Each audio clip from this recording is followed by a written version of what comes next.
My name is José Olivares. I am an independent investigative journalist based in New York. And for the Salon of Authentic Journalism, I presented on my years of experience doing investigative reporting regarding immigration and U.S. intervention in Latin America. As part of the presentation, I shared some of the exclusive investigations that I have published with various publications, how I have looked through documents and connected the sources, more importantly, in order to produce these investigations. Much of it had to deal with working with sources who are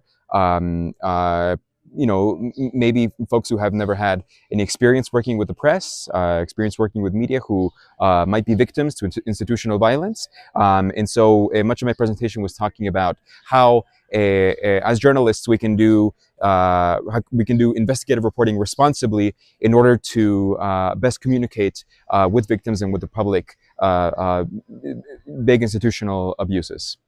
Great. And how do you feel your presentation jives with the mission of the Salon?